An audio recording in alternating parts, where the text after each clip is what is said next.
अस्सलाम वालेकुम। क्लास आज का हमारा जो लेक्चर है वो डिस्कशन मेथड के जो रिमेनिंग हमारे चीज़ें रह गई थी उसके बारे में है। 8604 का यूनिट नंबर 6।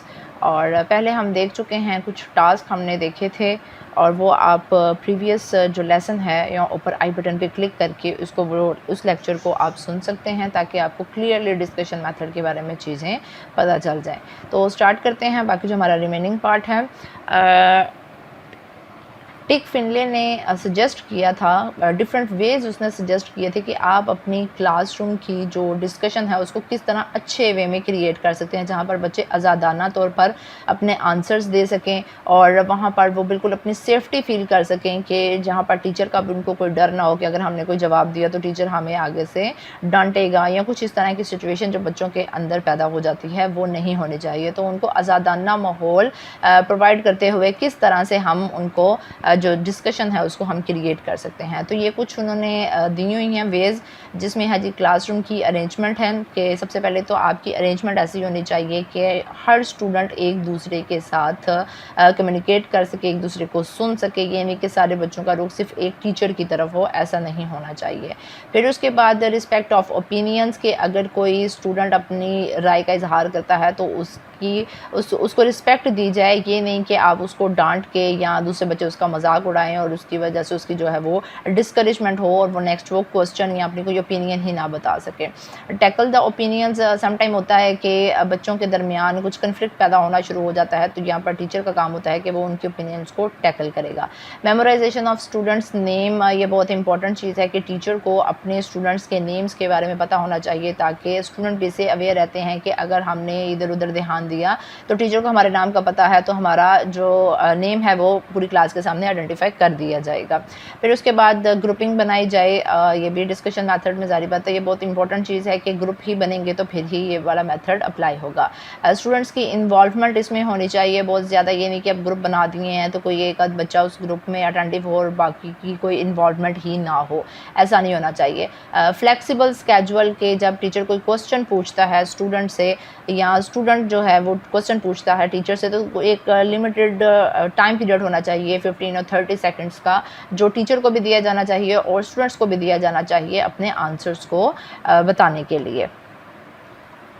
अब कुछ करैक्टरिस्टिक्स हैं डिस्कशन मेथड की, वो देख लेते हैं। एक्सपीरियंशियल लर्निंग, इसमें स्टूडेंट्स ने जो अपनी रियल लाइफ में चीज़ों को एक्सपीरियंस किया होता है उससे रेलिवेंट चीज़ों को वो अपनी क्लासरूम में एक्सप्रेस कर रहे होते हैं, अपने जो आइडियाज़ हैं वो दूसरों के साथ शेयर कर रहे होते हैं और उसकी बेस पर हाइपोथेसिस वगैरह बनाए जाते हैं और फिर फर्दर उसको टेस्ट किया जाता है कि जो चीज़ उन्होंने एक्सपीरियंस की थी कि क्या वो फ्यूचर में भी उसको यूज़ किया जा सकता है कि नहीं किया जा सकता। एम्फोसिस ऑन स्टूडेंट्स, वही चीज़ के स्टूडेंट्स की इन्वॉल्वमेंट होनी चाहिए, स्टूडेंट्स के ऊपर ध्यान होना चाहिए टीचर का। सब स्टूडेंट्स अवेयर हों कि हमारा टीचर हमसे कभी भी कोई भी क्वेश्चन पूछ सकता है या किसी भी एक्टिविटी में हमें इन्वॉल्व कर सकता है। Focus on critical thinking, discussion method से बच्चों की जो क्रिटिकल थिंकिंग है वो बहुत इन्हेंस होती है और उनको एक पहले भी बात की है कि उनको एक लिमिटेड टाइम दिया जाना चाहिए ताकि वो उस टाइम के अंदर सोच के फिर उसको जवाब दे सके। तो इस तरह उनके अंदर एक क्रिएटिविटी भी पैदा हो जाएगी और उनकी जो क्रिटिकल थिंकिंग है वो भी इन्हेंस होना शुरू हो जाएगी। यूज़ ऑफ क्वेश्चंस, बच्चों को जो है वो क्वेश्चंस पूछने देना चाहिए, बच्चों को जो क्वेश्चंस है वो पूछने देना चाहिए, क्योंकि इस तरह अगर आप उनको डिस्करेज करेंगे तो फिर बच्चे जो है वो क्वेश्चंस पूछना ख़त्म कर देंगे। तो डिस्कशन मेथड में जो इम्पोर्टेंट चीज़ होती है वो क्वेश्चंस का इस्तेमाल ही होता है। फिर कुछ टाइप्स हैं जी क्लासरूम डिस्कशन की, कि हम यहाँ पर हर टाइप को तो एक्सप्लेन नहीं कर सकते, लेकिन ये आपके सामने है। स्मॉल ग्रुप बनाए जाते हैं, बस ग्रुप होता है, टॉकिंग सर्कल है कि एक सर्कल बनाया जाता है और उसमें एक वर्ड एक राइट साइड पर बच्चे के साथ शेयर किया जाता है, फिर वो अपने सामने वाले जो स्टूडेंट होता है उसके साथ वो इसको शेयर करता है। और इसी तरह बाकी जो सारे ये हैं टाइप्स हैं क्लासरूम डिस्कशन की, ये आप अपनी बुक में इसको डीपली स्टडी कर सकते हैं, क्योंकि अगर हमने यहाँ पर शेयर किया तो फिर वीडियो जो है वो बहुत लंबी हो जाएगी। यहाँ पर ये कुछ एग्जांपल दी गई हैं स्मॉल ग्रुप डिस्कशन में, जिस तरह से कि इन्होंने बनाया हुआ है 1 2 3 4 5 6 7 जो स्टूडेंट्स हैं वो बैठे हुए हैं एक राउंड टेबल के ऊपर। इसी तरह बाकी सारी क्लास भी बैठी हुई है और वो डिस्कस कर रही है किसी टॉपिक के ऊपर। इस सोशलाइज्ड क्लासरूम डिस्कशन टेक्निक है कि एक ही टेबल के गिर्द सब इकट्ठे होते हैं और यहाँ पर जो टीचर होता है वो सारी क्लास के साथ वो इंटरलिंक होता है और उनके साथ वो सारे जो भी पॉइंट्स वगैरह है शेयर किए जा रहे होते हैं, उनसे पूछे जा रहे होते हैं। नेक्स्ट है जी पैनल डिस्कशन मेथड है। यहाँ पर क्या होता है कि जो ये 4 से 8 या 6 5 जितने भी होते हैं क्वालिफाइड पर्सन बैठते हैं और सारी क्लासरूम के सामने वो होते हैं और क्लास के जो भी क्वेश्चंस होते हैं उसको वो आंसर कर रहे होते हैं। फिर आ जाता है जी कि डिस्कशन मेथड को प्लान करना। प्लानिंग जो है वो सबसे मोस्ट इम्पॉर्टेंट चीज़ होती है किसी भी चीज़ के लिए। तो जो डिस्कशन मेथड है सबसे पहला हम उसको प्लान करेंगे कि हमने डिस्कशन मेथड को इम्प्लीमेंट करना कैसे है, किस तरह से इसको आगे लेके चलना है। तो सबसे पहले तो उसका जो पर्पज़ है उसको कंसिडर किया जाएगा कि आपने किस टॉपिक के लिए डिस्कशन आप करवा रहे हैं, कि क्या वो जो टॉपिक है वो डिस्कशन मेथड के लिए बेस्ट है भी है कि नहीं है। फिर उसके बाद स्टूडेंट्स को जो है वो कंसिडर किया जाएगा कि स्टूडेंट्स की, क्योंकि यहाँ पर होता है कि एक क्लास में डिफरेंट आईक्यू के स्टूडेंट्स होते हैं और कुछ स्टूडेंट्स को लेक्चर्स के थ्रू समझ आती है, कुछ को कंक्रीट जो ऑब्जेक्ट्स हैं उनके थ्रू समझ आती है, कुछ को वैसी इन्फॉर्मेशन अगर कोई टीचर प्रोवाइड कर दे तो उसके थ्रू समझ आती है। तो यहाँ पर टीचर को अवेयर होना चाहिए कि मेरे जो स्टूडेंट्स हैं उनका आईक्यू लेवल कितना है, उनका जो कुछ बैकग्राउंड है वो किस तरह का है, किस तरह की कम्युनिकेशन उनके साथ वो यूज़ कर सकता है। तो ये सारी चीज़ें टीचर को पहले से ही प्लान करके रखनी चाहिए। फिर उसके बाद ये कुछ अप्रोचेज़ आ जाती हैं कि किस अप्रोच के तहत हम डिस्कशन मेथड को इम्प्लीमेंट कर सकते हैं। तो एक रिसाइटेशंस होती हैं कि आप उनको कोई नोट्स वगैरह या कुछ मटेरियल आप प्रोवाइड कर दें और उनको आप बोलें कि आप रीडिंग करें ग्रुप्स बना के, तो वो आपस में फिर वो डिस्कस कर रहे होते हैं, चीज़ को रीड करते हैं, फिर वो उसको डिस्कस कर रहे होते हैं।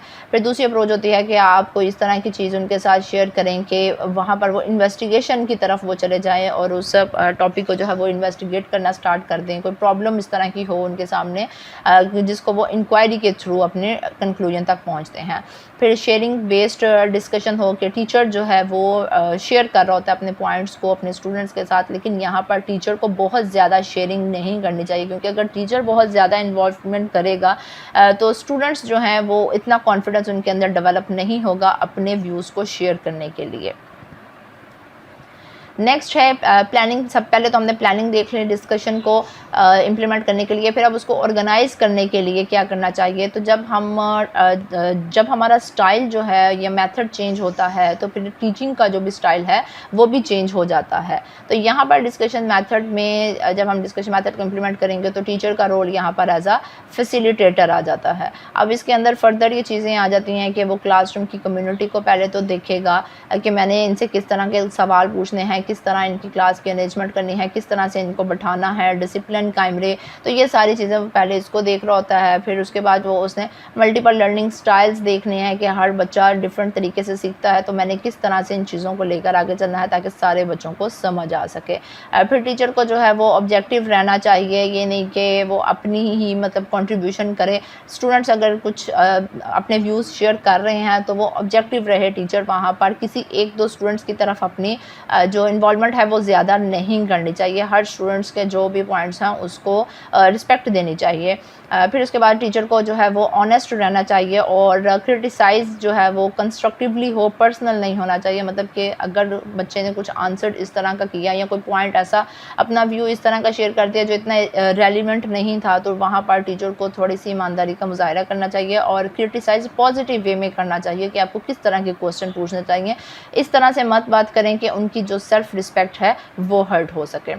फिर उसके बाद टीचर को अपने ट्रैक पर रहना चाहिए। ये उसके बारे में कुछ चीज़ें हैं कि वो गोल ओरिएंटेड हो, उसको पता होना चाहिए कि मेरा गोल है क्या, बेसिकली मैं पर्पस क्या है मेरा डिस्कशन करवाने का। फिर उसके बाद उसके जो कुछ ऑब्जेक्टिव्स हैं अगर वो उसको बोर्ड पर लिख दे तो वो ज़्यादा बेस्ट होता है। फिर उसके बाद अवॉइड बीइंग डिरेल्ड, कुछ इस तरह के क्वेश्चंस होते हैं कि जो इररेलेवेंट होते हैं, तो समटाइम होता है कि टीचर को भी उसके आंसर का नहीं पता होता, तो उसको फ़जूल आंसर करने की बजाय बेहतर है कि टीचर जो है वो उससे टाइम ले ले, और नेक्स्ट जो है जब आप मतलब नेक्स्ट आपकी उनके साथ इंटरेक्शन हो तो आप उसमें उसको आंसर दे सकते हैं। Daily relevant questions and comment वही चीज़ है कि बहुत सी चीज़ें ऐसी होती हैं कि समटाइम बच्चे क्वेश्चन इस तरह का पूछ लेते हैं या कमेंट इस तरह का कह देते हैं जो कि इररेलेवेंट होता है, तो यहाँ पर टीचर को अच्छे तरीके से डील करके तो वापस अपने फोकस की तरफ आ जाना चाहिए। और ये भी वही चीज़ है कि refocus attention try to learn, कि बच्चों को जो है वो आप समटाइम होता है कि बच्चे इररेलेवेंट क्वेश्चंस की तरफ जा रहे होते हैं, तो आप उनको कह सकते हैं कि पेपर निकालें और इस चीज़ के बारे में मुझे लिख कर बताएं, अपना फीडबैक दें, etcetera. Think to your fate, ये भी ऑर्गेनाइजिंग का एक स्टेप है। यहाँ पर टीचर को जो है वो वेल प्रिपेयर्ड होना चाहिए। क्लासरूम में जाने से पहले उसके पास लिस्ट मौजूद होनी चाहिए कि वो डिस्कशन में क्या क्या क्वेश्चन पूछने जा रहा है, किस तरह से उसको इम्प्लीमेंट करवाना है, उसका सिटिंग अरेंजमेंट कैसा होना चाहिए। तो ये सारी चीज़ें हैं कि टीचर जो है वो ऑनेस्ट होना चाहिए और don't fear the silent, respect and use it. वही जो बात हमने पहले की थी कि टीचर को और स्टूडेंट को दोनों को टाइम दिया जाना चाहिए अपना आंसर बयान करने के लिए। गॉजिंग कॉम्प्रिहेंशन, यहाँ पर यह है कि येस और नो के क्वेश्चंस नहीं पूछने चाहिए, क्योंकि अगर आप येस और नो के क्वेश्चंस पूछेंगे तो एक तो इसके अंदर स्टूडेंट्स का जो कॉन्फिडेंस लेवल है वो भी इतना इम्प्रूव नहीं होगा, और दूसरा जस्ट वो लिमिटेड हो जाएंगे कि येस में आंसर करना है या नो में आंसर करना है। फिर उसके बाद समराइजिंग एंड पैराफ्रेजिंग के जो भी आप डिस्कशन चल रही है, टीचर उसको समराइज़ कर सकता है और बच्चों के सामने उसको एक्सप्लेन कर सकता है। और डिफरेंट क्विज़ेस जो हैं वो यूज़ किए जाने चाहिए, उनसे कोई भी आप क्वेश्चंस जो हैं सडन वो पूछ सकते हैं, क्लास के स्टार्ट होने से पहले ही आप उनसे क्विज़ ले सकते हैं। तो ये सारी चीज़ें हैं। नेक्स्ट है जी सजेशंस हैं कुछ जो कि क्लासरूम डिस्कशन को ऑर्गेनाइज़ करने के लिए यूज़ होते हैं। यहाँ पर ये आपके सामने हैं। स्टूडेंट्स को चांस दिया जाना चाहिए कि वो डिस्कशन के लिए ख़ुद को प्रिपेयर कर सके।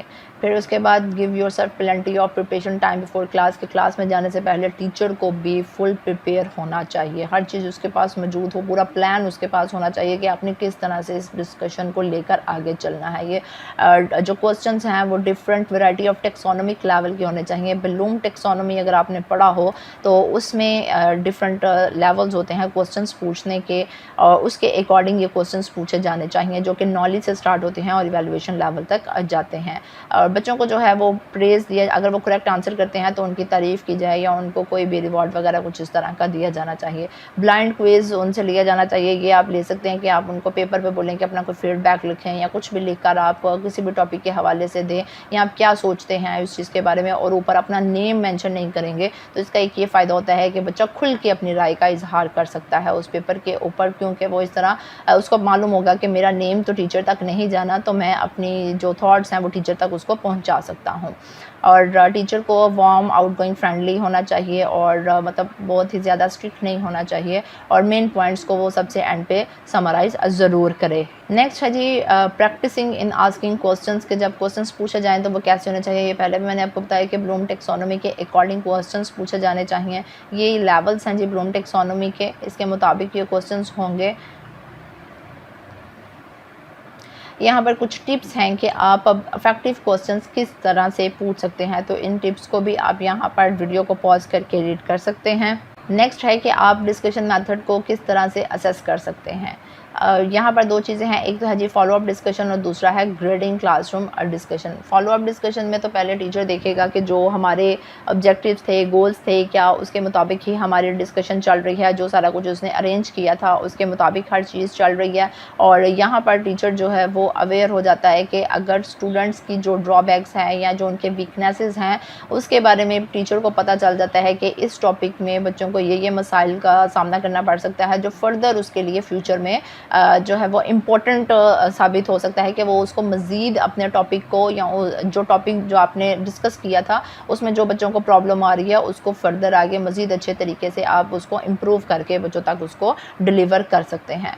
सेकंड जो है ये डिस्कशन, क्लासरूम डिस्कशन की ये ग्रेडिंग सिस्टम है कि अगर आप यहाँ पर बच्चों के साथ कुछ शेयर नहीं करेंगे, सिर्फ जस्ट क्वेश्चन ही करेंगे, तो वो उनको एक बड़ा अजीब सा और एक फ़जूल सी चीज़ ये लगेगी, क्योंकि डिस्कशन के बाद अगर आप उनको कोई बोनस बोनस पॉइंट दें या उनको कोई ग्रेडिंग दें या कोई भी उनके साथ कुछ भी क्वालिटी सिस्टम उनके साथ या क्वांटिटी या ग्रेड की शक्ल में, नंबर्स की शक्ल में या बोनस पॉइंट्स की शक्ल में उनके साथ आप शेयर करेंगे तो वो ज़्यादा इंटरेस्टिंगली डिस्कशन में पार्ट ले सकते हैं।